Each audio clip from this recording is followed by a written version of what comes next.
Bismillahirrahmanirrahim. Assalamualaikum warahmatullahi wabarakatuh.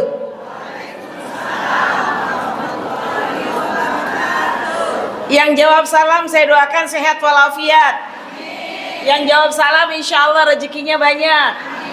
Yang jawab salam menantunya pada sayang sama mertuanya. Jadi kayaknya salamnya tuh baru 10 orang tadi kayaknya ya. Padahal yang datang banyak nih. Saya mau coba dengar salam sekali lagi biar masuk surga bareng-bareng insya Allah.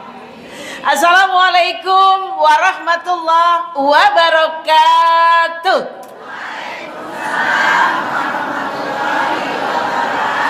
Alhamdulillahirabbil alamin. Nahmaduhu wa nasta'inuhu wa nastaghfiruh wa na'udzu billahi min sururi anfusina wa min sayyiati a'malina. May yahdihillahu fala mudhillalah wa may yudlilhu fala hadiyalah. Asyhadu an la ilaha illallah wahdahu la syarikalah wa asyhadu anna Muhammadan abduhu wa rasuluh la nabiyya ba'dah. Faqad qala Allah ta'ala fi kitabihil karim. A'udzu billahi minasyaitonir rajim. Bismillahirrahmanirrahim. Laqad kana lakum fi rasulillahi uswatun hasanah liman kana yarjullaha wal yawmal akhir wa dzakarallaha katsira. Shadaqallahul azim. Alhamdulillahirabbil alamin. Hari ini kita memasuki tanggal 16 Safar. Segala puji bagi Allah. Masjid Al-Muhajirin yang terletak di Jati Kramat, Jati Asih telah melaksanakan acara yang luar biasa. Saya doakan bapak-bapak semua dan ibu-ibu yang melangkahkan kaki ke masjid, setiap langkahnya mendekatkan ke surganya Allah. Selama hadir di sini Allah naungi dengan rahmatnya dan Allah jadikan kita semuanya bapak dan ibu rahimakumullah husnul khatimah. Seluruh putra-putrinya dan cucunya dijadikan menjadi ahli Al-Quran. Amin ya rabbal alamin. Dan alhamdulillah saya bersyukur sekali panitia telah memberi kesempatan kepada saya dan mohon maaf Bapak Ibu sekalian. Jadi kalau ada yang bertanya tadi boleh nggak sih perempuan gitu ya? Ya saya udah nenek-nenek yang pertama ya. Yang kedua, memang saya tidak sepandai Aisyah radhiyallahu anha. Tapi Aisyah pernah juga banyak sahabat-sahabat yang bertanya kepada beliau tentang agama. Ya, tetapi ini insya Allah kita ambil positifnya saja. Bismillah. Alhamdulillah saya juga duduk di depan ibu-ibu. Mudah-mudahan banyak manfaatnya. Dan tentunya kita ucapkan sholawat serta salam kepada Nabi yang sangat kita cintai dan kita berharap syafaatnya. Dan insya Allah Nabi akan selalu menjadi teladan buat kehidupan kita. Mari sama-sama kita bersalawat kepada Nabi yang kita cintai, Nabi kita Nabi Muhammad sallallahu alaihi wasallam. Allahumma sholli wa sallim wa barik alaihi. Bapak Ibu yang saya hormati, izinkan saya memberikan salam takzim. Yang pertama adalah kepada Bapak Yayasan, Bapak Fendri tadi yang sudah memberikan sambutan luar biasa. Mudah-mudahan Bapak selalu dikaruniakan kebarokahan bersama keluarga. Kemudian juga Bapak Haji Suratno sebagai Ketua DKM. Semoga Bapak Ketua DKM dan keluarga selalu senantiasa diberi kemudahan untuk beribadah kepada Allah Subhanahu wa taala, menjadikan Masjid Muhajirin makmur dan penuh berkah. Ada Bapak RW, ada Bapak-bapak RT dari RT 1 sampai RT 11, juga Ketua Majelis Taklim Khairunisa yang saya ketemu insya Allah setiap astagfirullah, salah. Ketua Majelis Taklim Muhajirin. Ya Allah lupa Bu, lupa tuh manusia namanya ya. Padahal dari tadi udah dihafalin, kenapa jadi lupa ya? Masya Allah. Malah bapak-bapak hafal tadi ya. Mohon maaf ibu-ibu, bagus langsung protes. Berarti ibu-ibu nggak ngantuk. Ya alhamdulillah. Bapak Ibu rahimakumullah, karena ini sudah bulan Safar tanggal 16, hari ini tanggal 16, maka sedikit lagi habis bulan Safar adalah Rabiul Awal. Bapak Ibu masih ingat gak bulan-bulan dalam tahun Hijriah? Ingat semuanya? Ada yang hafal 12 bulan pakai nama-nama bulan? Yang pertama Muharram, Safar, Rabiul Awal, Rabiul Akhir, Jumadil Awal, Jumadil Akhir, Rajab, Sya'ban, Ramadan, kemudian Syawal, kemudian Zulqa'dah, Zulhijjah. Ada yang hafal 12? Tunjuk tangan. Ayo coba ke depan. Ada yang hafal nama-nama bulan nggak pakai nyontek? Ayo 1, 2, 3. Ada hadiahnya. Mau biru apa merah? Ya ibu yang di belakang, sini Bu, maju Bu. Ya, ini Masya Allah, Ibunda luar biasa dan luar yuk. Karena udah banyak bapak-bapak yang melupakan ya bulan-bulan dalam tahun Hijriah. Ayo kita ulangi. Ada lagunya nih, ya. Kalau anak-anak TK ada lagunya, ibu-ibu masih hafal nggak lagunya? Ayo Bun, sini maju Bun. Nggak apa-apa Bunda. Ayo silakan. Ya udah Bunda aja. Silakan. Silakan sayang, nih pakai ini ya kenceng. Bulan-bulan dalam tahun Hijriah. Oh, Muharram, Iya. Safar, Terus? Rabiul Awal, Rabiul Akhir, Jumadil Awal, Jumadil Akhir, ngos-ngosan. Iya, soalnya dari belakang ya. Iya, apa lagi itu ya? Nggak boleh nanya. Rajab, Sya'ban, Ramadan, Syawal, Zulqa'dah, Zulhijjah. Masya Allah. Ada cinta. Kasih lihat dong hadiahnya. Alhamdulillah, walaupun duduknya paling belakang tapi menyimak. Bapak Ibu, ini sekedar reward ya, memotivasi. Jadi ibu-ibu juga harus hafal. Jangan cuma Januari, Februari, Maret, April, tapi ini juga nama-nama bulan ya. Karena mohon maaf bapak-bapak, ibu-ibu sekalian, di anak-anak kita di sekolah kadang-kadang sekolah negeri atau sekolah yang hari ini kita jalani kadang-kadang udah lupa lagi nama-nama bulan. Karena kalender kita juga biasanya bulan-bulannya bukan bulan Hijriah ya. Baik Bapak Ibu rahimakumullah ya. Sekarang saya akan bercerita bagaimana Nabi Muhammad sebagai teladan. Saya ingin menyampaikan kepada Bapak Ibu sekalian, yang paling beruntung adalah umat Islam. Punya Nabi Pak Ibu, Nabinya sempurna. Makanya Allah berfirman di dalam Al-Quran, laqad kana lakum fi rasulillahi uswatun hasanah. Bapak Ibu kebayang nggak Pak, kalau Nabi kita Nabi Adam.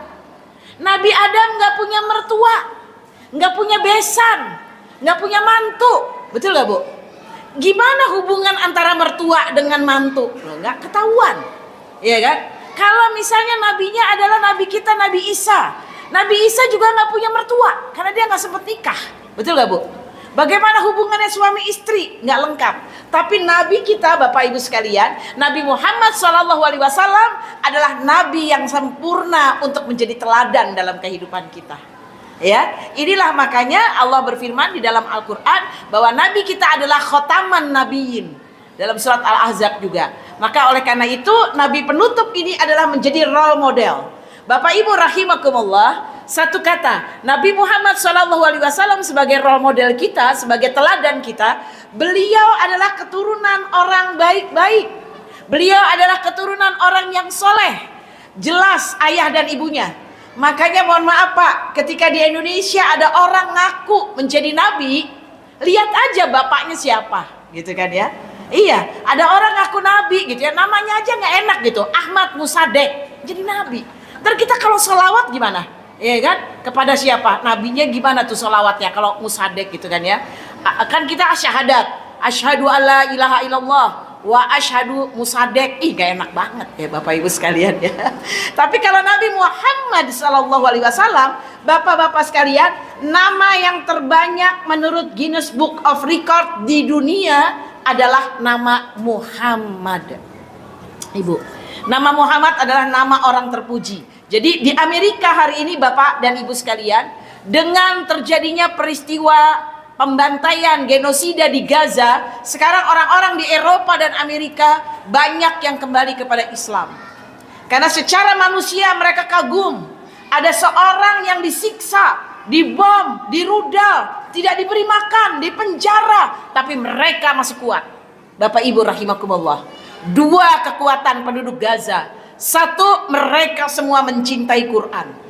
Mereka dekat dengan Quran, bapak-bapak dan ibu sekalian. Hampir 95% penduduk Gaza hafal Quran. Ya, mereka hafal Quran Bapak Ibu sekalian 30 juz. 30 juz. Bahkan ketika terjadi terjadi 7 Oktober, itu peristiwa yang sebelumnya juga sudah banyak. Itu sebelumnya di Gaza telah dilakukan yaitu setoran hafalan Quran. Kalau di Gaza Bapak Ibu sekalian, alhamdulillah dengan izin Allah, saya mohon doanya, saya dengan izin Allah baru 3 kali ke Aqsa. Ya, jadi saya melihat sendiri bagaimana anak-anak kecil ini, cucu-cucu kita di Aqsa itu Bapak dari habis subuh duduk, kemudian duduk dia colek bapak siapa aja, Nggak perlu harus ustadznya, cuma dicolek gini, duduk berdua. Saya pikir mau ngapain mereka? Setoran hafalan Quran. Jadi anak-anak kecil begini udah luar biasa. Mereka rata-rata Pak hafal Quran 30 juz, Masya Allah. Kemudian setelah itu apa yang terjadi Bapak? Kenapa penduduk Gaza begitu ujiannya berat, ibu-ibu sekalian? Mereka cinta Al-Quran, dan yang kedua, penduduk Gaza rata-rata gelarnya doktor dan S1, S2. Jadi di Gaza itu Bapak Ibu sekalian hampir semuanya sarjana. Perempuan, laki-laki juga demikian. Dan anak laki-laki, anak perempuan doktor itu Pak Henry biasanya di sana tuh umur 27 udah doktor. Luar biasa, ya. Dan mereka suka sekali belajar. Makanya banyak juga orang-orang Gaza yang belajar akhirnya ambil S2, S3 di Indonesia. Kemudian dia kembali ke sana. Jadi memang ahli ilmu. Kita tahu bagaimana Imam Syafi'i Bapak itu lahirnya di Gaza. Beliau juga ahli ilmu, 7 tahun udah hafal Quran. Masya Allah, ya Bapak Ibu sekalian. Banyak sekali orang-orang. Kemudian Ibnu Hajar Asqalani itu juga ulama ya yang mensarah kitab Bukhari. Beliau juga lahir di Gaza, ibu-ibu sekalian. Jadi penduduk Gaza itu cinta ilmu, cinta Quran. Bapak Ibu yang dirahmati Allah. Ya, ini betul-betul mengikuti Rasulullah. Dan Bapak Ibu yang saya hormati dan saya banggakan. Jadi Rasulullah SAW adalah orang yang terpandang. Maka oleh karena itu kita sebagai umatnya Nabi, kita juga harus menjaga nasab, menjaga keturunan. Bapak Ibu, Nabi Muhammad ayahnya bernama Abdullah. Ayahnya Abdullah bernama Abdul Muthalib. Ayahnya Abdul Muthalib bernama Hashim. Ayahnya Hashim bernama Abdul Manan. Ayahnya Abdul Manan bernama Qusay. Bapak Qusay ini Pak adalah orang terkaya di Mekah. Punya gedung paling besar di Mekah bernama Darun Nadwah. Jadi kakek-kakeknya Nabi itu orang kaya Pak, Ibu sekalian. Terus sekarang kalau ada orang cuman bisa bikin kembang kertas ngaku Nabi gitu. Hello guys. Iya kan? Kakeknya Nabi orang kaya kan ada Pak. Nauzubillah min zalik, Lia Aminuddin. Itu kan ngaku Nabi juga, betul gak? Cuma bisa bikin kembang kertas gitu loh. Nabi Muhammad itu kakeknya orang kaya dan terkenal, Masya Allah. Bahkan yang saya kagum, Rasulullah SAW itu beliau pernah mengatakan bahwa beliau mengatakan dalam hadis, aku adalah anak dari dua orang laki-laki yang disembelih. Ternyata ayahnya beliau Abdullah Bapak itu ketika mau lahir ada perjanjian dari ayahnya lagi, yaitu Abdul Muthalib. Jadi Abdullah kan anaknya Abdul Muthalib. Ketika istri Abdul Muthalib Pak mau melahirkan, itu ada perjanjian dari kalangan bangsawan di Quraisy di sana. Maka kemudian dikatakan, wahai Abdul Muthalib, kalau anakmu nanti laki lagi, maka harus disembelih. Karena beliau udah punya anak laki beberapa. Maka kemudian akhirnya kesepakatan mereka, oke, ya, karena itu udah kesepakatan. Salah satu kehebatan orang Arab, dia pegang janji Bun. Janjinya tuh dipegang, menepati janji Bapak Ibu sekalian. Maka ternyata begitu istrinya Abdul Muthalib melahirkan, anaknya laki-laki Pak, Abdullah. Maka ketika melahirkan Abdul Muthalib begitu sayang. Nggak mungkin nih anak ganteng begini. Mohon maaf ya Pak, Ibu-ibu, saya anaknya banyak. Tapi kalau satu nggak ada saya cariin. Jadi kalau dipotong nggak mungkin kayaknya, ya. Saya suka diledekin sama kakak saya. Kamu sih anaknya banyak, kayaknya satu hilang juga nggak masalah ya. Enak aja saya bilang. Melahirkan aja susah, masa hilang dibiarin saya bilang ya. Jadi Abdul Muthalib juga begitu Pak. Abdullah harus disembelih Pak, karena Abdul Muthalib sudah punya anak laki beberapa. Maka akhirnya Abdul Muthalib nggak mungkin membiarkan Abdullah disembelih ketika lahir. Maka beliau meminta kafarotnya. Apa sanksinya? Saya akan berikan sanksinya, tapi anak saya bernama Abdullah tidak boleh disembelih. Akhirnya sanksinya apa Pak? Abdul Muthalib wajib menyembelih 100 ekor onta. Saya tanya ibu-ibu, orang kalau punya 100 ekor onta kaya apa miskin? Rumahnya kira-kira di Jati Kramat apa bukan? Bu ya, 100 ekor onta maksudnya kalau di Jati Kramat kan nggak muat, ontaknya mau ditaruh di mana? Betul tidak Bun ya? Sapinya ada 100 misalnya. Jadi akhirnya Abdullah tidak jadi disembelih. Maka kalau Abdullah disembelih, kebayang dong Pak, nggak mungkin dong lahir Rasulullah Sallallahu Alaihi Wasallam. Bapak Ibu, ini yang saya mau sampaikan kepada umat Islam, Ibu dan Bapak rahimakumullah, bahwasannya Rasulullah Sallallahu Alaihi Wasallam sering, kalau dulu yang saya dapatkan ya Pak ya, saya tuh dapat gambaran Nabi Muhammad tuh orang miskin, bajunya lusuh, sarungnya kusut gitu loh. Ya kan, kenapa Nabi Muhammad miskin? Karena kan yatim. Ya kan, nggak lama lagi piatu. Ternyata tidak, Bapak Ibu sekalian. Ini yang harus kita sampaikan. Ini namanya tasawur tentang Rasulullah, gambaran tentang Nabi. Ketika baca dalam sirah nabawiyahnya juga jangan satu yang dibaca. Ibnu Isyam, Mubarak Furi, ya. Kemudian At-Tirmizi itu tentang Rasulullah Sallallahu Alaihi Wasallam. Kemudian Ramadan Al-Buti, ya, dan sebagainya, banyak sekali, ya. Maka kemudian Bapak Nabi Muhammad Sallallahu Alaihi Wasallam, Bu, ditinggal oleh ayah Abdullah meninggal, beliau punya rumah. Rumahnya pun dekat Masjidil Haram. Rumahnya dekat pintu Marwah. Ibu-ibu kalau ke pintu Marwah habis sa'i 7 kali, habis tawaf kan umroh ya Bun ya, atau haji, kemudian habis tawaf Pak, sa'i kan keluarnya di pintu Marwah. Bapak keluar arah toilet, itu di sebelah kiri toilet ada masih rumah namanya maktabah. Maktabah itu adalah rumahnya Rasulullah Sallallahu Alaihi Wasallam. Di situ Nabi lahir, ya, ibu-ibu sekalian yang dirahmati Allah Subhanahu Wa Taala. Kemudian Pak, Bapak dan Ibu, Nabi ketika ditinggal ayah Abdullah punya rumah. Rumahnya ini areanya segitiga emas, NJOP-nya besar, Bapak Ibu sekalian. Ya, karena dekat Masjidil Haram. Kemudian yang kedua, beliau diberikan oleh kakeknya, yaitu seorang budak. Bu, beda Bu, budak sama pembantu. Mohon maaf, Ibu dan Bapak sekalian. Kalau pembantu, dia sekali-sekali minta pulang kampung.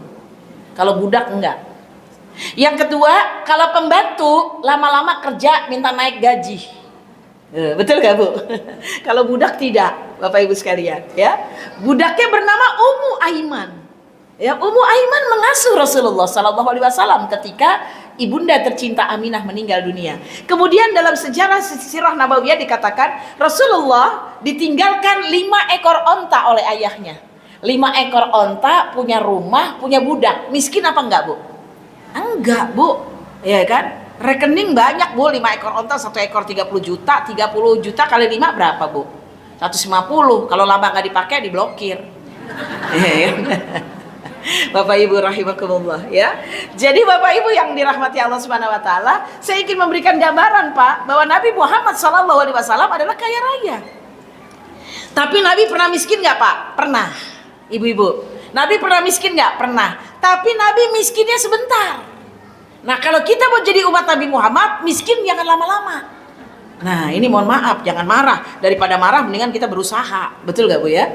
Nah, Bapak Ibu, saya mau menjelaskan kenapa Nabi Muhammad miskinnya sebentar Pak. Pada waktu diboikot, ketika beliau, paman beliau meninggal dunia, Abu Thalib, kemudian istri beliau meninggal, Khadijah di Mekah. Setelah beliau menikah sekitar 15 tahun, ya. Jadi Rasulullah Sallallahu Alaihi Wasallam jadi Nabi umur 40, kemudian lebih dari 15 tahun. Beliau Khadijah meninggal umur 65 tahun. Ya, Nabi Shallallahu Alaihi Wasallam masih sekitar 50 tahun usianya, sekitar 50 tahun. Jadi sudah berdakwah di Mekah sekitar 10 sampai 11 tahun. Bapak Ibu sekalian, itu ketika diboikot Pak, baru kemudian agak sedikit berkurang karena dagangannya tidak boleh dilakukan perdagangan, kemudian semuanya beliau tidak boleh beraktivitas, Ibu sekalian. Nah, Bapak Ibu rahimakumullah, ini menunjukkan semangat untuk mencari nafkah. Mohon maaf ya Pak ya, mohon izin Bapak sekalian. Kenapa dengan mencari nafkah kita sekarang hari ini Pak, umat Islam harus kaya. Ibu-ibu beneran, terus gimana ya, paling nggak harus berusaha. Kalau soal kaya miskin itu Allah yang takdirkan. Sekarang saya tanya ibu-ibu sekalian, pergi haji kalau mau cepat mahal atau murah? Betul nggak Pak? Iya, iya kan? Haji reguler untuk Bekasi 29 tahun Pak. Anak saya daftar haji reguler, nanti katanya baru berangkat 2049. Saya bilang, Umi masih ada nggak tuh ya 2049? Saya bilang, Umi nggak bisa nganterin kamu berangkat haji nih kayaknya ya. Itu lama sekali. Nah, saya berharap ibu dan bapak keturunannya semuanya, ibu dan bapak serta keturunannya berangkat hajinya haji plus. Haji plus paling nggak 5 tahun, paling lama 6 tahun. Bapak ibu sekalian. Dengan apa? Berarti rezekinya harus banyak. Bapak ibu sekalian, saya doakan insya Allah Nah, Bapak Ibu, saya mau menyampaikan kenapa Rasulullah Bapak Ibu begitu berkecukupan. Nabi Muhammad Sallallahu Alaihi Wasallam beliau lebih lama Bapak jadi pengusaha daripada jadi nabi. Ingat nih, jadi pengusaha Nabi lebih lama daripada jadi nabi. Ya, jadi nabi Bapak Ibu sekalian 23 tahun. Di Mekah 13 tahun, di Madinah 10 tahun. Jadi berapa? 13 tambah 10. 23 tahun, betul ya. Tapi kemudian jadi pengusaha berapa tahun Pak? Beliau dari umur 10 tahun sudah diajak oleh kakeknya berbisnis dagang ke negeri Syams. Tadi Bapak Fendri juga bercerita tentang Jordania. Jadi Syams itu dulu Pak meliputi Jordania, Syria, kemudian ya, Jordania, Syria, Palestina termasuk di dalamnya, Bapak Ibu sekalian ya, itu masuk semuanya di dalam Syams, negeri Syams. Ibu dan Bapak sekalian, itu Nabi bisnisnya sampai sana Pak. Bayangkan bersama pamannya. Ini jelas sekali kan ya, hadisnya sahih itu ya Bapak Ibu sekalian. Hari ini Bapak Ibu rahimakumullah, maaf, banyak umat Islam jika disuruh dagang malu. Bu, dagangnya Bu, ih malu, ih masa dagang sih, gitu kan ya. Padahal Bapak Ibu saya sampaikan juga Bapak biar semangat cucu-cucunya nanti tolong disampaikan. Bapak Ibu rahimakumullah, Nabi kita pedagang. Bapak Ibu sekalian. Kemudian Wali Songo yang menyebarkan Islam ke Indonesia adalah pedagang. Islam masuk dari pedagang Gujarat. Kemudian Bapak Ibu sekalian, pendiri dua organisasi besar yaitu NU dan Muhammadiyah. Pendiri NU adalah Hashim Asy'ari, kemudian pendiri Muhammadiyah adalah Ahmad Dahlan. Dua-duanya adalah pengusaha. Bapak Ibu sekalian. Jadi kalau kita nggak mau jadi pebisnis, pengusaha, kita mau ngikutin siapa? Saya kasih motivasi karena apa? Bapak-bapak izin ya Pak. Saya baca dan lihat di sosial media, job fair itu banyak sekali penuh orang cari kerja tapi nggak dapat. Betul nggak Bu? Orang cari kerja banyak, puluhan ribu waktu itu pernah di Cikarang sampai pada pingsan. Terus pernah lagi nih terjadi juga job fair di mana-mana banyak pencari kerja. Hari ini mayoritas adalah Gen Z, Gen Alpha, anak-anak muda Bu. Ya, maka cari kerja itu nggak gampang. Kenapa nggak jadi pengusaha?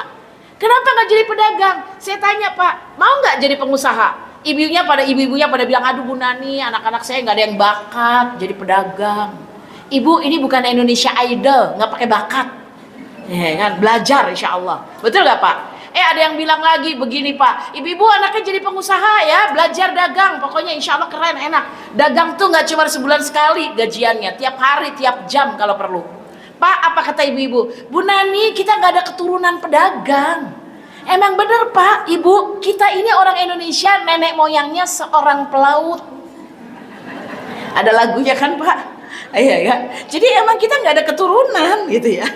Tapi kita harus usaha. Kenapa Bapak Ibu? Mohon izin Bapak yang saya hormati, Bapak-bapak juga saya memberikan motivasi. Bapak, ternyata di dalam Al-Qur'anul Karim Allah menyampaikan orang-orang sukses dengan kalimat tijaroh.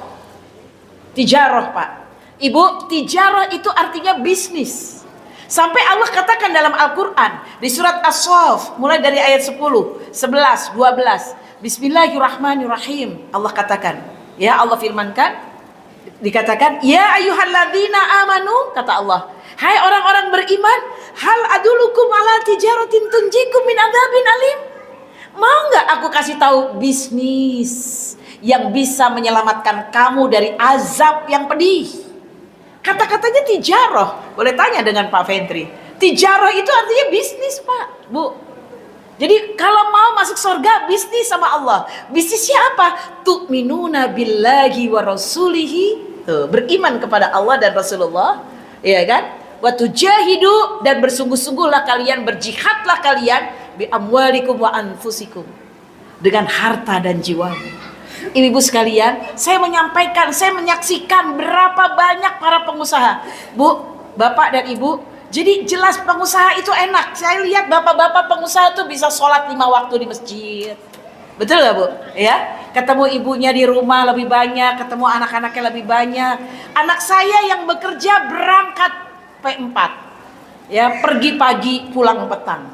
Tambah lagi, mohon maaf Pak ya, jangan marah nih, saya punya singkatan 15P.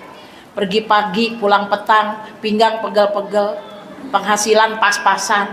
Ya kan, masya Allah itu ya. Mohon maaf, jangan marah, ntar pada marah lagi. Ya kan, saya juga pegawai Pak, saya ibu guru ya. Saya ngajar di SMA, ngajar di SMP kayak gitu. Ya pergi pagi pulang petang, ya kan, pinggang pegel-pegel, ya kan. Kemudian penghasilan pas-pasan gitu. Itu saya banget tuh Pak ya. Makanya saya mohon maaf, di usia yang tidak muda saya belajar berdagang. Satu lagi Pak, kata Nabi SAW, Bu, pedagang nanti pengusaha di surga duduknya dekat dengan aku. Pedagang yang jujur nanti di surga bersama aku, kata Nabi. Jadi ibu gak usah malu, langsung bikin status PO ya, besok risol mayo. Tuh ibu sekalian ya. Kemudian nanti tambah lagi sekalian, nambah penghasilan. Ibu-ibu bapak udah punya penghasilan, tambah lagi PO ya, besok telepon siapa yang mau WA ya, gitu ya. Ibu sekalian boleh, itu halal Bu, betul gak? Jadi pengusaha yang jujur, masya Allah, luar biasa. Ini kalau kita lihat Nabi sebagai teladan kita. Jangan malu jadi pedagang, jangan malu jadi penjual yang baik-baik. Karena tadi kalau saya jujur Pak Wendri, saya sangat ingin jadi pengusaha, jadi pedagang. Kenapa? Karena kata Nabi, pedagang yang jujur nanti dekat dengan aku. Mohon maaf ya Pak, bukan menghina dengan pegawai, tidak. Saya juga pegawai. Tapi memang kalau mau cepat kaya, enaknya jadi pedagang. Maaf, kalau pegawai Pak naik gajinya agak lama. Udah ada SOP-nya tuh, ya kan? Itu paling udah berapa tahun baru naik lagi, ya kan? Udah berapa tahun baru naik lagi. Kalau pedagang, cus bisa cepet. Nanti kalau rugi, nah, Bun, pikirannya jangan kalau rugi, kalau untung gimana? Tuh kalau sepi gimana Bu Nani? Kalau rame gimana? Nah, ya kan? Kita berusaha dulu. Dan Allah janji, kata Nabi SAW, Ana inda dzoni abdi bi, kata Allah. Kata Nabi, aku mengikuti prasangka hambanya. Jadi usaha dulu. Jadi kalau saya sarankan ibu-ibu, motivasi putra-putri dan cucunya untuk menjadi pengusaha. Insya Allah. Apalagi sekarang udah canggih ya Bu ya, Bapak udah ada handphone, gadget, bisa jualan lewat handphone.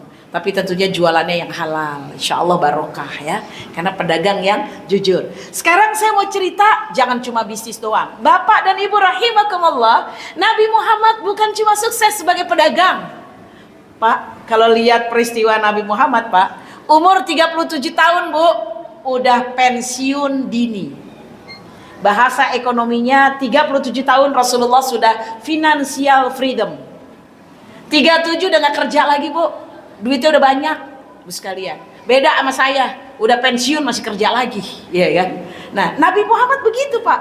Karena apa? Beliau orang terpercaya, al-amin.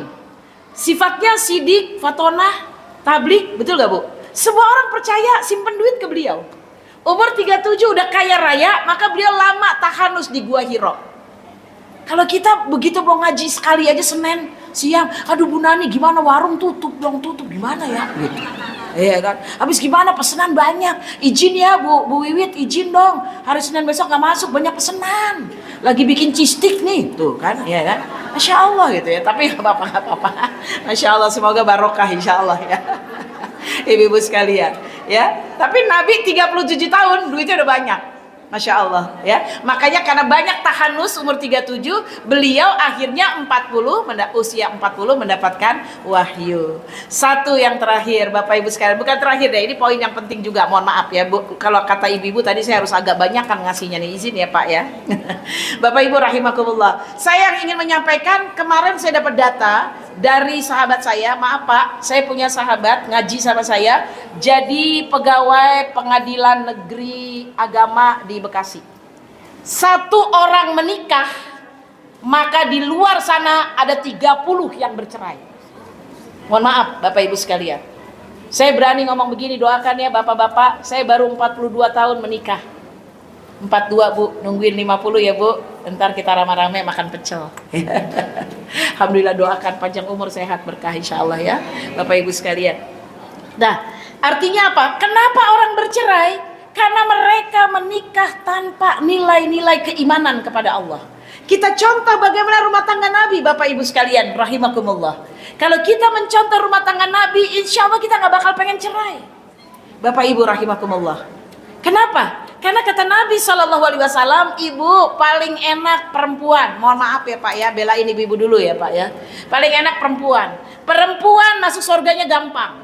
Kata Nabi SAW, perempuan satu, sholat 5 waktu. Ibu-ibu pada rajin nih Pak, sholat 5 waktu. Habis ngaji Senin sholat di sini di Masjid Muhajirin. Iya kan? Pertama sholat 5 waktu Bu. 2 puasa.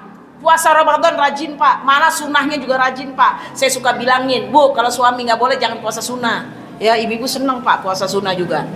Siapa perempuan yang sholat 5 waktu, puasa di bulan Ramadan, menjaga kehormatannya, ya, menjaga nama baiknya, menjaga kesuciannya, dan yang keempat, ibu-ibu sekalian, taat pada suami, maka dibukakan pintu surga mau masuk sebelah mana aja.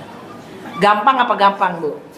Gampang. Nomor 1 sholat gampang. 2 insya Allah puasa. 3 menjaga kehormatan. Yang keempat taat sama suami. Ini dia tuh Pak, pada senyum-senyum tuh Pak. Tolong di videoin nih. Tolong fotografer di videoin ibu-ibu ya. Yang keempat berat banget katanya Pak, ya kan? Taat sama suami. Dibilangin jangan ketamsit, nggak ketamsit lagi.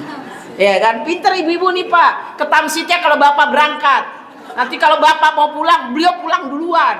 Enak, udah ada LRT gitu katanya Pak. Maaf ya Pak, ketamsitnya bareng saya soalnya. Ketemu kita di sana ya. Izin ya Pak. Taat sama suami itu nggak gampang, betul nggak Bu? Ya kan? Karena itu Pak, izin ya Pak. Ibu dengan bapak itu sifatnya beda. Bapak, ibu-ibu bawaannya maunya belanja Pak. Kalau bapak nggak izinin ibu ke Tamsit, apalagi ke Tanah Abang, di rumah langsung check out 12 paket.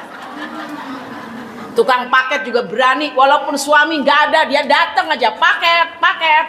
Udah dibilangin suami nggak ada, tetap aja dia paket. Belum dibayar Bu, COD gitu ya. Jadi nggak nungguin suami, datang aja dia. Ya, ibu-ibu sekalian, izin ya Pak ya. Dengan kecanggihan handphone, ibu-ibu kalau nggak boleh belanja, dia langsung udah pada canggih. Jangankan ibu muda Pak, nenek-nenek aja pinter Pak COD. Ya, jangan marah ya Bu ya. Betul nggak? Ini ibu-ibu Pak. Tapi bapak-bapak gimana? Ini menurut psikologi ya Pak ya. Menurut psikologi, bapak-bapak kalau diajak belanja, bagi bapak-bapak itu horor. Ya dia belanja deh. Pak izin Pak, saya sering ke pasar Pondok Gede belanja. Suami saya hobinya makan ikan soalnya. Itu kalau saya belanja, Abi anterin Bi, mau nganterin. Baik tuh suami saya. Karena kalau enggak saya nggak masakin ntar dia.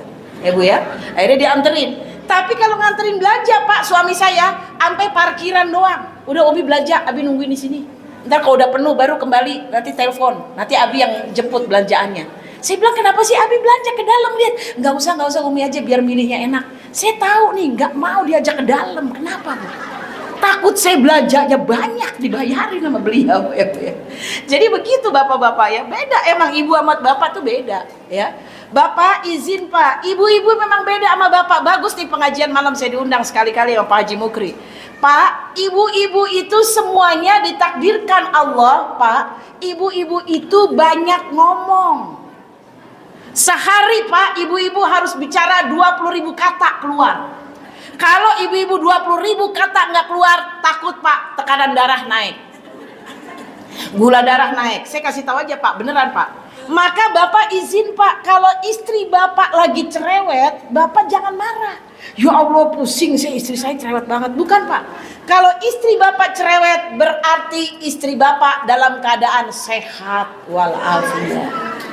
Tuh ya. Jadi besok lagi gitu Pak, kalau Bapak lihat ibunya lagi cerewet, kenapa sih dia anak-anak belum pada pulang? Mama masak banyak dia belum pada pulang. Langsung Bapak komentar, ibu sehat ya, alhamdulillah gitu ya. Betul nggak? Ada nggak Bu, bapak-bapak yang begitu ada nggak? Ada. Ya Allah baik. Masa nggak ada sih Tuh ada katanya Pak, baik-baik bapak-bapaknya, alhamdulillah ya. Jadi mulai besok gitu Pak. Nah kalau Bapak udah tahu kan enak ya. Kalau Bapak memang nggak banyak bicara Pak. Dalam penelitian Bapak-bapak tuh paling banyak 7.000 kata. Ibu-ibu 20.000 kata Pak. Semuanya diomongin. Ya.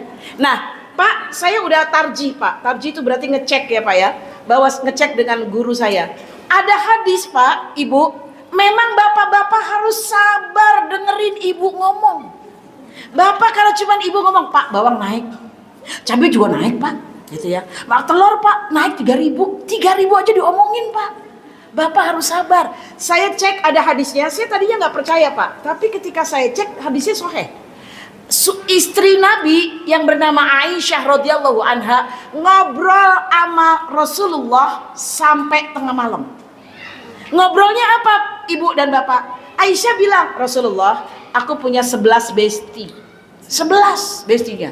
Itu cerita sama Nabi, Pak. Itu kan nggak penting ya, Pak. 11 besti, semuanya pengajian majelis taklim muhajirin.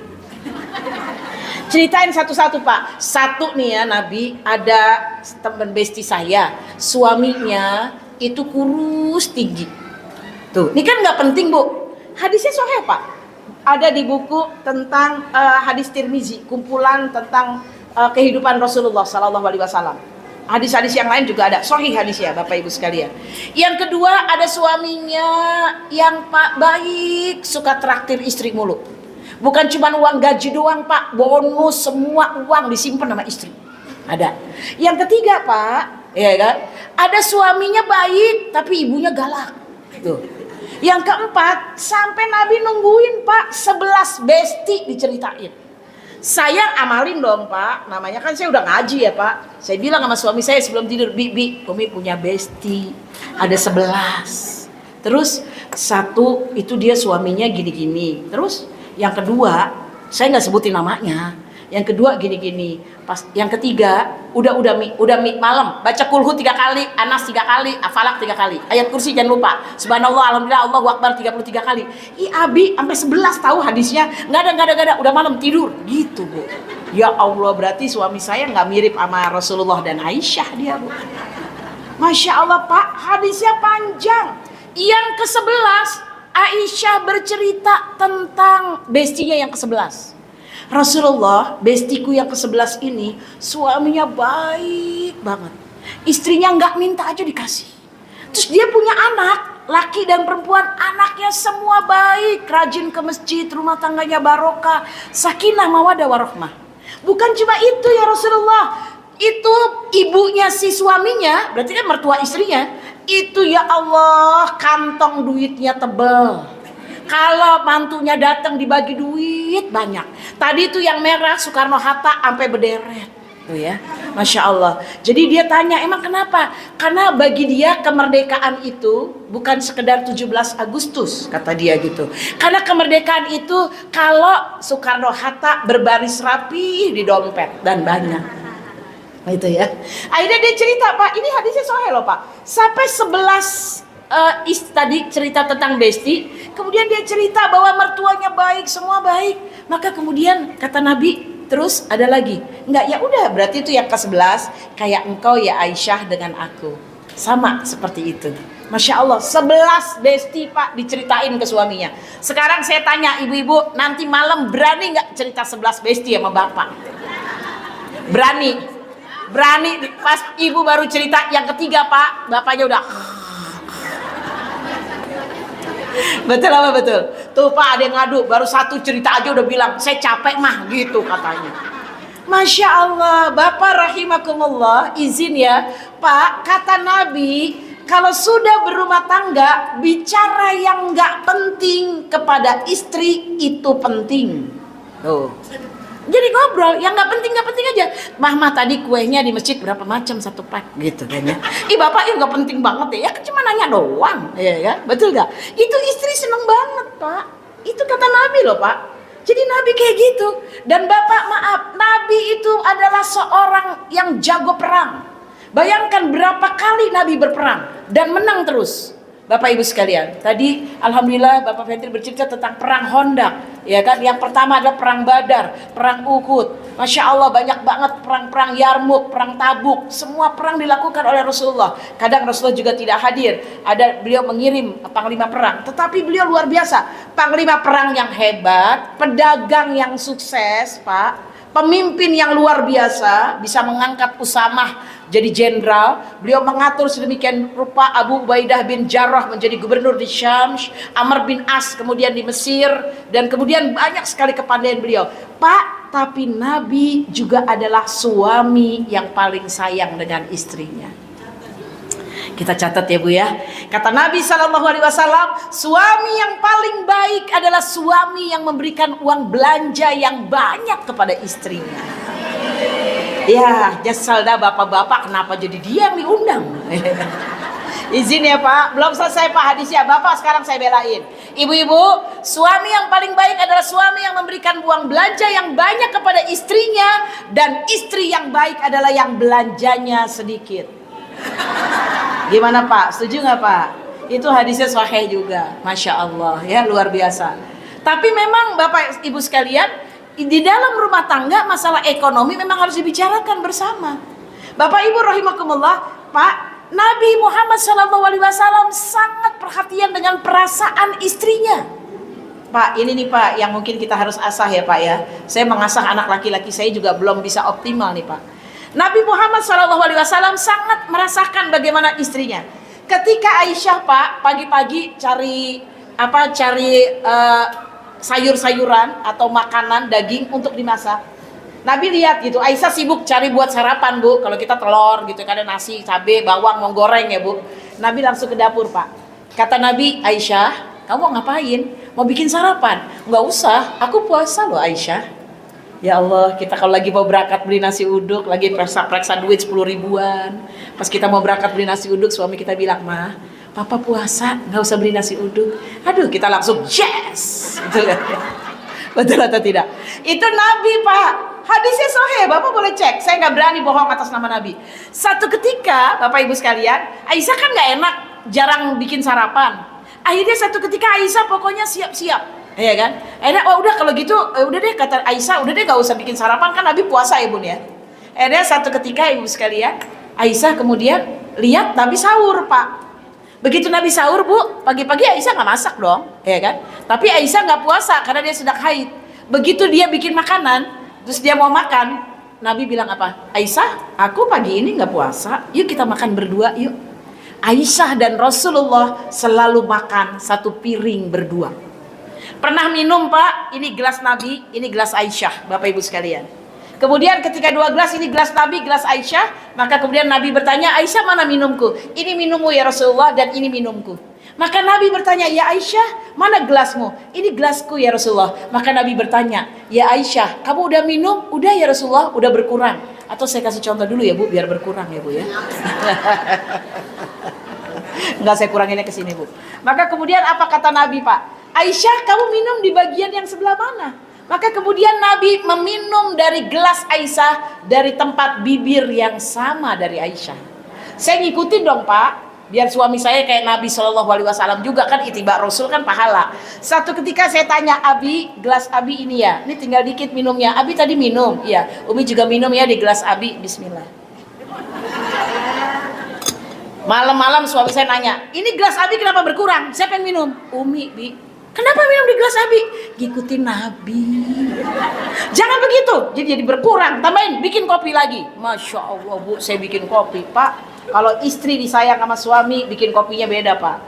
Begitu Bapak menyuruh istri bikin kopi, langsung ambil kopi Pak, ambil gula, tuang air panas. Istri Bapak langsung bikin kopinya pakai sholawat Pak. Ya Nabi salam alaika, ya Rasul salam, salam alaika. Bapak minum Pak. Bapak pasti minumnya, ya Allah kopinya enak banget.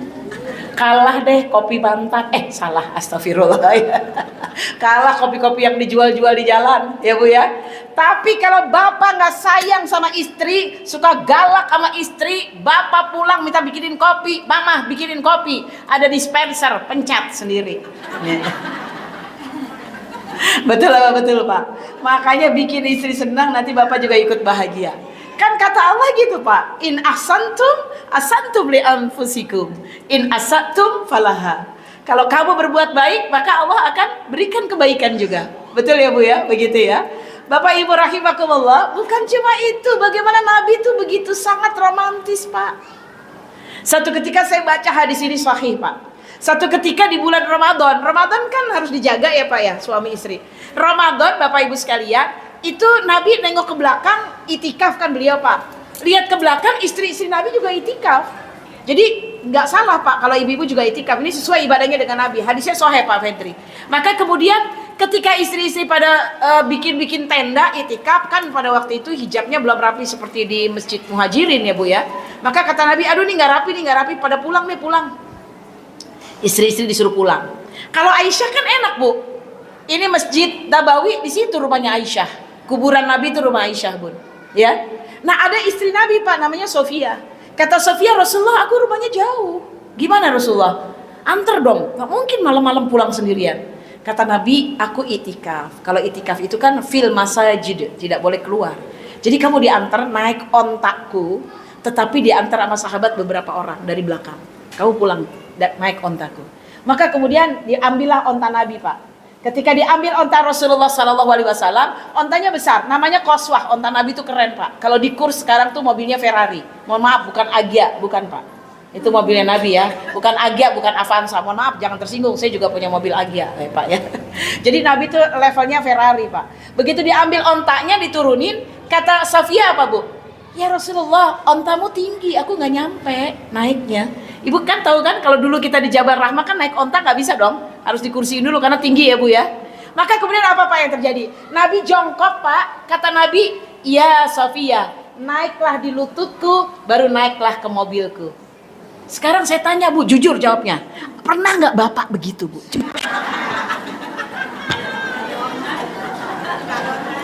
Itu Nabi loh Pak. Jadi Nabi dijadiin kursi untuk naik ke ontanya buat siapa Pak? Sofia, istri Nabi. Luar biasa, beliau terhormat, beliau hebat, mengagumkan. Bahkan maaf ya Pak, seorang non-muslim, nonis, ada bukunya namanya Michael Hart, itu menulis buku 100 tokoh berpengaruh di dunia. Di Gramedia ada Pak, saya udah beli bukunya. Itu beliau meletakkan Nabi Muhammad nomor 1 karena kehebatannya. Jadi kalau hari ini ada orang Islam yang nggak mengagumkan Rasulullah, nggak mengagumi Nabi, nggak menjadikan Nabi sebagai teladan, dia nggak belajar sirah nabawiyah dengan baik. Beliau tuh luar biasa, baiknya bukan main. Itu sama istri ya Bu ya, sama keluarga luar biasa, sama cucu, sama Fatimah putrinya, sama Ali, sama Utsman. Utsman itu nggak ikut perang Badar Pak. Utsman bin Affan, menantu Rasulullah, karena istrinya sakit. Padahal Pak, Nabi udah menjamin siapa yang ikut perang Badar, semua ahli Badar itu dijamin masuk surga, ibu-ibu sekalian. Semua yang ikut perang Badar, maka veteran Badar itu surga semuanya. Utsman nggak ikut Pak. Utsman bin Affan Pak nggak ikut. Tapi kemudian apa Pak? Saya suka banget sama hadis ini. Kata Nabi Muhammad SAW, kalian tahu nggak? Jadi kan orang pikir kan Utsman surganya nggak dijamin dong, karena kan nggak ikut perang Badar. Kata Nabi, Utsman membeli surga 2 kali Pak. Bu, surga bisa dibeli, jangan salah Bapak Ibu sekalian. Makanya infak wakaf yang banyak. Surga bisa dibeli, iya. Karena Utsman berinfak yang pertama membeli sumur. Sampai sekarang sumur Utsmannya masih ada. Ya, Bapak Ibu sekalian, walaupun sudah tidak produktif ya. Kemudian yang berikutnya, Utsman memberikan lebih daripada 700 kontainer pada waktu musim paceklik untuk umat Islam digratiskan. 2 kali Pak. Dan kemudian bukan cuma itu Bapak Ibu sekalian, Utsman bin Affan radhiyallahu an, beliau dikasih gelar oleh Nabi Dzun Nurain. Apa artinya Bu? Orang yang memiliki 2 cahaya. Kenapa Utsman dikatakan 2 cahaya Bunda sayang? Karena Utsman bin Affan menikahi 2 putri Nabi. Tapi nggak sekaligus ya Pak. Yang pertama di perang Badar, itu Utsman menikahi putri Nabi dalam keadaan sakit, besoknya meninggal dunia. Beliau izin sama Rasulullah, ya Rasulullah, apa yang harus aku lakukan? Istriku sakit, aku nunggu istri atau aku ikut perang? Kata Nabi, tunggui istrimu, jangan engkau tinggalkan. Jadi izin beliau. Ini mertua yang baik banget Pak. Putrinya sakit, bilang sama menantunya, jangan kemana-mana, tungguin ya istrimu. Masya Allah. Ini orang tua dan mertua yang sangat bijaksana Bapak Ibu sekalian. Masya Allah. Jadi Utsman apa tadi gelarnya Bu? Dzun Nurain, yaitu yang memiliki 2 cahaya. Kenapa memiliki 2 cahaya? Karena menikahi Ruqayyah dan Ummu Kulsum, putri Nabi SAW. Ini the real mantu nih Bu, the real mantu Ibu sekalian ya. Karena sampai menikahi 2 putrinya. Ya, Ali kan 1 ya, tapi juga Ali juga menantu Ibu sekalian ya, menikahi Fatimah, putri bungsu dari Rasulullah dan Khadijah. Luar biasa Bapak Ibu sekalian ya. Jadi Nabi itu baik luar biasa. Nah, yang paling penting lagi Bapak Ibu sekalian, karena kita di Masjid Muhajirin kita akan tiru beliau. Nabi Muhammad sallallahu alaihi wasallam adalah seorang yang paling baik sama tetangganya. Ini penting banget. Jangan sampai kita rajin ke masjid, kita sholat 5 waktu dengan baik, kita ngaji, tapi kita tidak baik sama tetangga. Ini penting banget ibu sekalian. Man kana yu'minuna billahi wal yaumil akhir falyukrim jarah. Siapa yang beriman pada Allah dan hari akhir, berbuat baik sama tetangga. Sampai Aisyah radhiyallahu anha pernah bertanya pada Rasulullah, "Ya Rasulullah, emang tetangga dapat warisannya?" "Ya enggak lah," kata Nabi, ya kan? Itu enggak begitu gitu kan, Ibu Faroidnya enggak begitu. Kenapa? Karena saking beliau bercerita Nabi kepada Aisyah, Jibril datang berkali-kali mengingatkan Nabi untuk berbakti, berbuat baik sama tetangga. Baik sama tetangga. Ibu-ibu rahimakumullah, kalau kita baik sama tetangga, hidup tuh enak, ibu sekalian. Enak banget, ibu, bapak rahimakumullah. Ya, ini apalagi di sini nih, semuanya nih Pak di Masjid Muhajirin, ibu-ibu tuh kalau hari Senin udah bestie. Sekarang bapak-bapak juga demikian, insya Allah ya. Kenapa? Karena emang begitulah yang diajarkan oleh Rasulullah SAW. Saya sangat kagum bapak, nggak ada pemimpin yang kayak gini bu. Nabi Muhammad SAW pun beliau ketemu dekat perempatan rumah di Madinah seorang kakek yang buta dan itu beragama Yahudi. Jadi Madinah itu dulu banyak orang Yahudinya karena memang di sana tempat mereka. Maka kemudian kakek tua yang Yahudi itu bapak ibu sekalian, setiap pagi Rasulullah suapin kurmanya, dilembutin karena Yahudi ini buta matanya dan sudah tua, maaf giginya mungkin sudah tidak mampu mengunyah lagi. Nabi menyuapi tiap pagi bu. Satu ketika Rasulullah SAW wafat, ibu sekalian. Ketika Nabi wafat Pak, Abu Bakar bertanya kepada Aisyah, "Wahai putriku Aisyah, apa yang belum Bapak lakukan seperti Rasulullah?" Maka Aisyah mengatakan, "Ya ayah, ada Yahudi di perapatan yang buta. Nabi kalau pagi nyuapin beliau. Engkau belum pernah lakukan itu." Satu ketika Pak, Abu Bakar datang ke rumah Yahudi kakek-kakek buta itu. Abu Bakar nyuapin Pak. Begitu Abu Bakar nyuapin, Yahudi itu pegang tangan Abu Bakar. "Mohon maaf, ini bukan yang biasa menyuapi saya. Tangannya tidak sehalus orang yang biasa menyuapi saya." Abu Bakar menangis bu, karena dia tahu dia tidak selembut Rasulullah SAW. Maka kemudian beliau menangis. Kakek tua buta tadi kaget. "Kenapa engkau menangis?" "Karena yang menyuapi rutinmu beliau sudah tiada. Dia adalah Nabi kami Muhammad SAW." Jadi kaget Yahudi tadi. "Oh, jadi ini bukan yang biasa?" "Bukan. Saya adalah sahabatnya Abu Bakar As-Siddiq." Maka kemudian beliau pun mengatakan, "Jadi yang lebih lembut menyuapi itu adalah Muhammad, utusan Allah, messenger, the prophet," kata dia. "Iya." Maka kemudian dia mengatakan, "Sungguh betul, dulu kami pernah belajar, kelak nanti akan datang seorang nabi yang sikapnya lembut, penuh santun." Tadi dibaca surat At-Taubah ayat 128.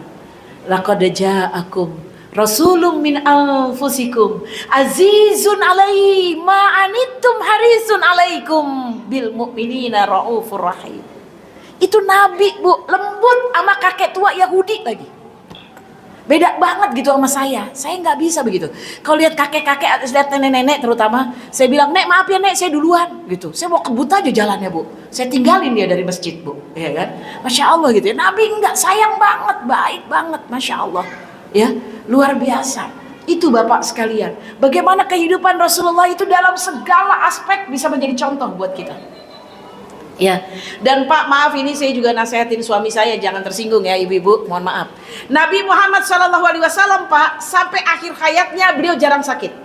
Dan beliau sampai akhir hayatnya beliau dalam hadis yang saya baca ya Pak, boleh dicek. Beliau itu badannya, dadanya itu seperti batu bata yang tersusun.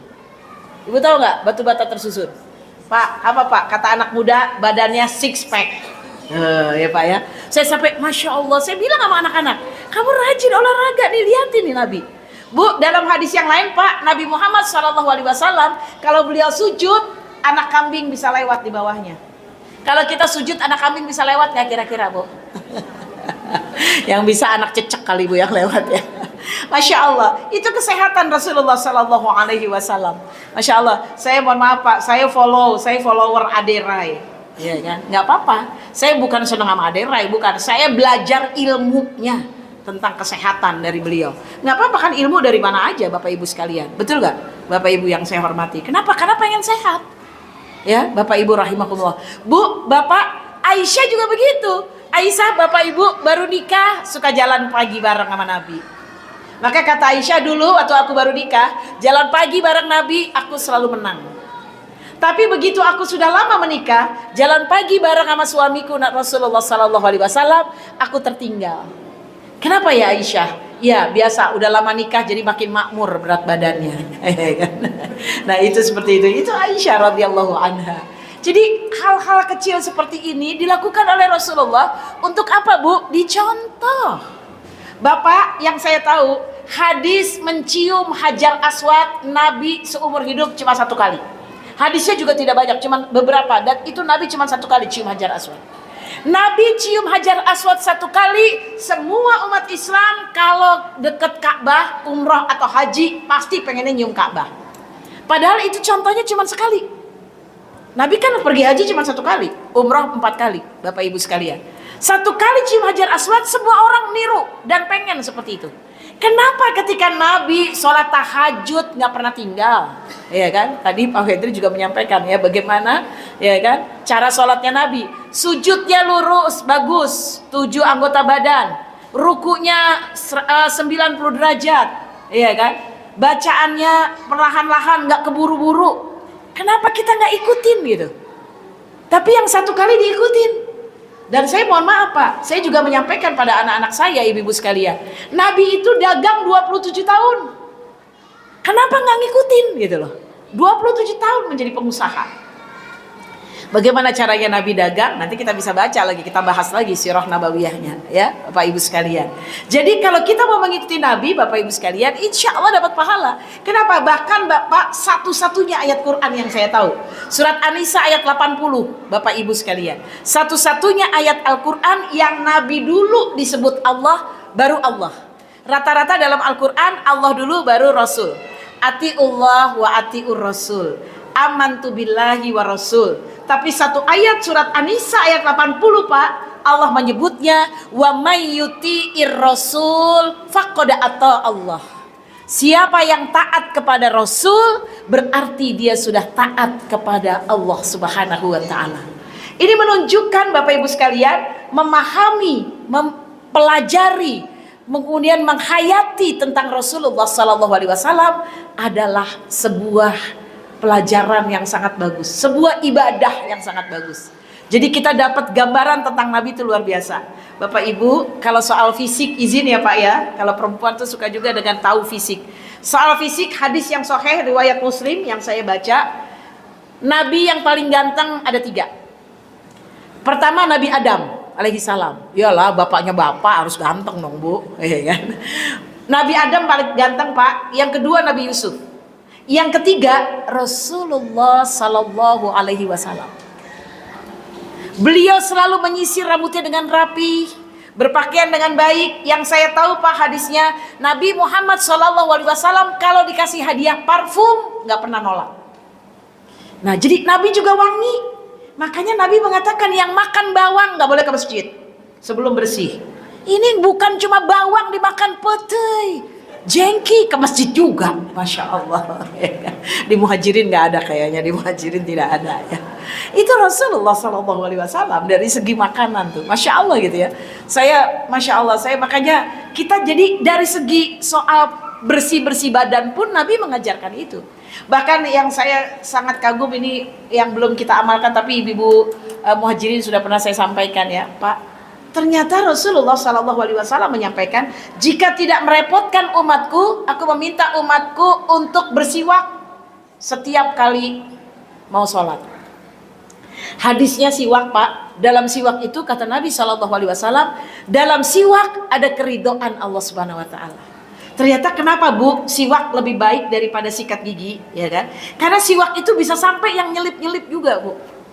Dan biasanya dengan siwak karena ada kayu yang sangat memang istimewa, itu akan membuat gigi lebih kuat. Bapak Ibu sekalian. Ya, jadi siwak jangan lihat bentuk ya Bu, tetapi itu memang merupakan keridhaan Allah dan sunnah Rasul Sallallahu Alaihi Wasallam. Nah kita berapa orang di sini yang pakai siwak? Iya kan? Kalau dikasih oleh-oleh siwak orang kurang haji sama umroh dibuang. Ini apaan sih, kayu doang gitu kan ya. Padahal itu ada keridhaan Allah. Saya tuh kagumnya itu Pak. Kata Nabi ada keridhaan Allah dari orang yang bersiwak. Itu yang saya cari ya. Masya Allah ibu-ibu sekalian. Itu sederhana tapi luar biasa. Bapak Ibu rahimakumullah ya.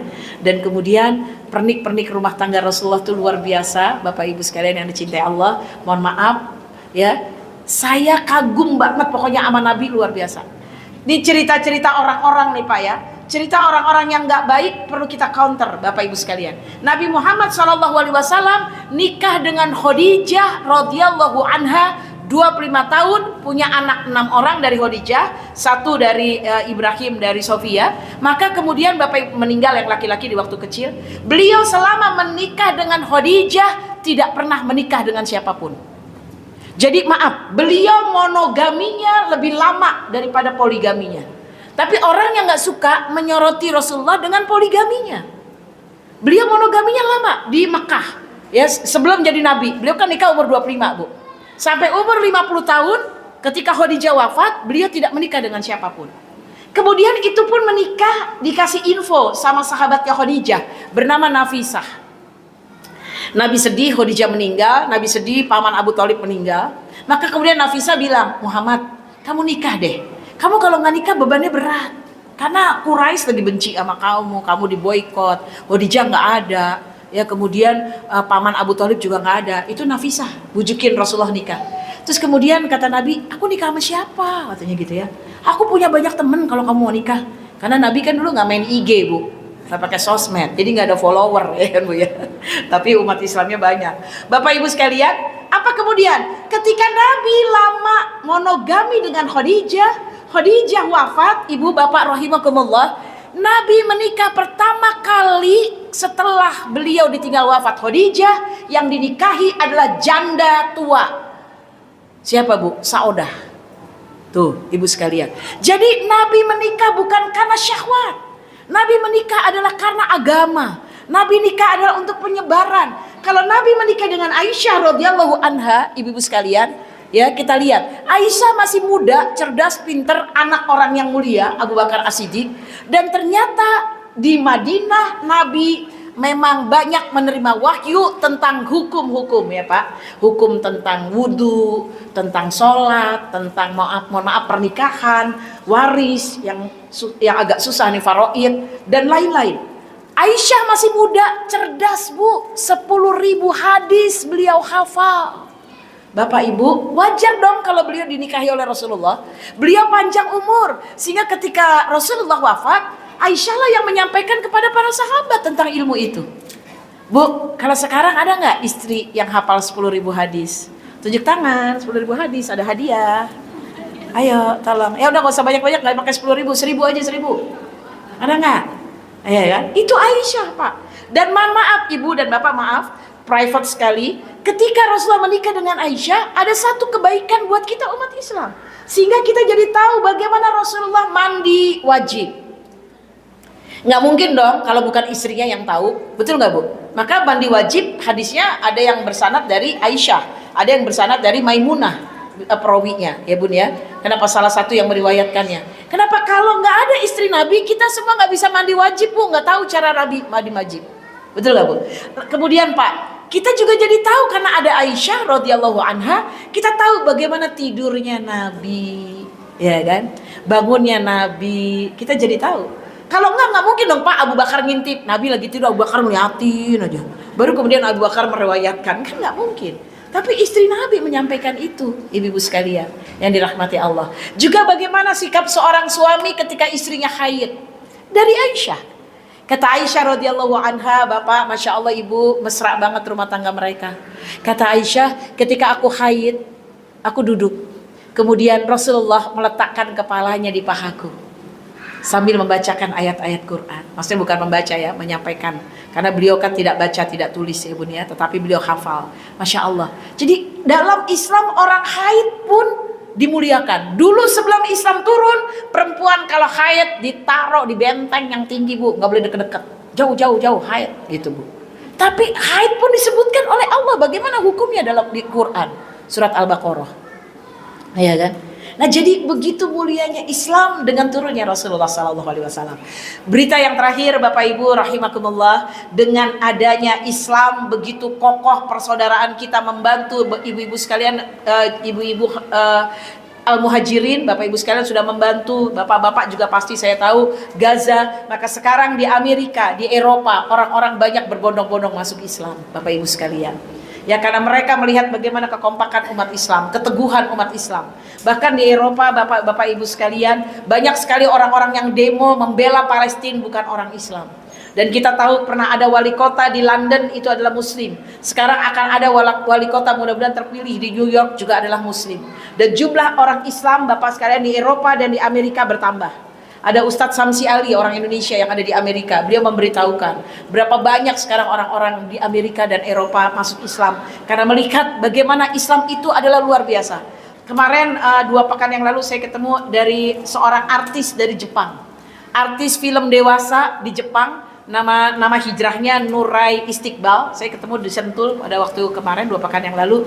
Beliau masuk Islam karena membaca Quran. Qurannya terjemahan bahasa Jepang, Pak, tentunya.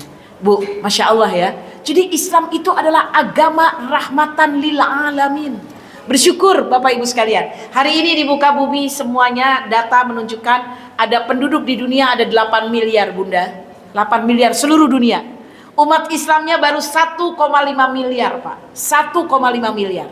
Maka oleh karena itu kita bersatu bersyukur Bapak Ibu sekalian. Allah telah memberikan hidayah kepada kita. Tidak semua orang mendapatkan hidayah. Kata Allah, innaka latahdi man ahbabta. Kamu nggak bisa memberi hidayah kepada orang yang paling kamu cintai.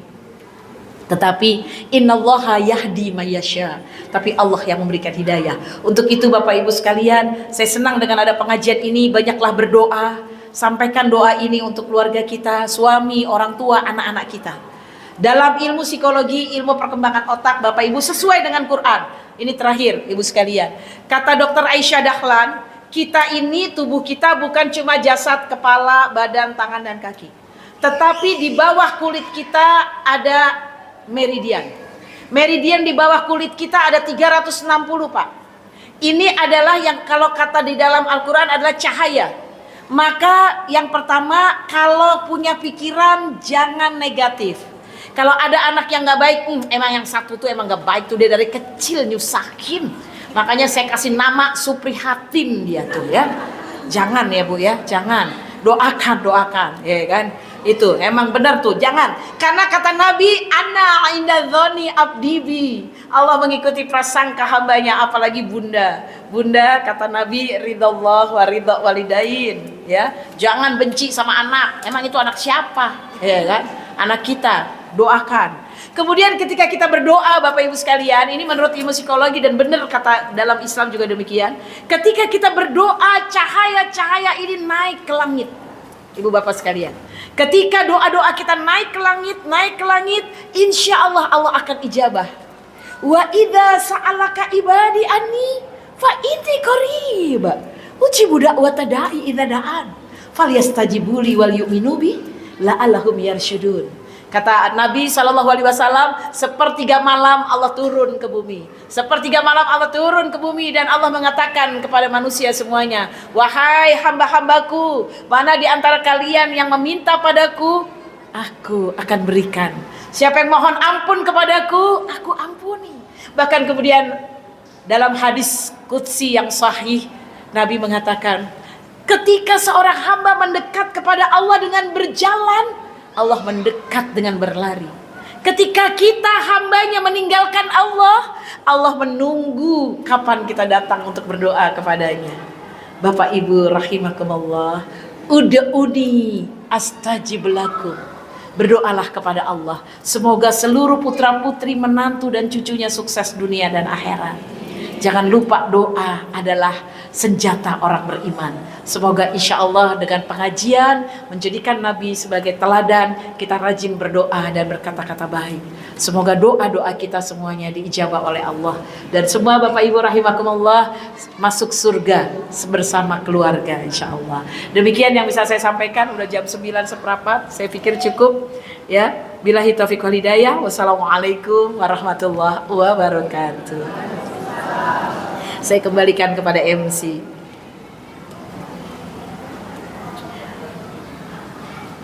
Mana kakak pakai ini? Doa dulu.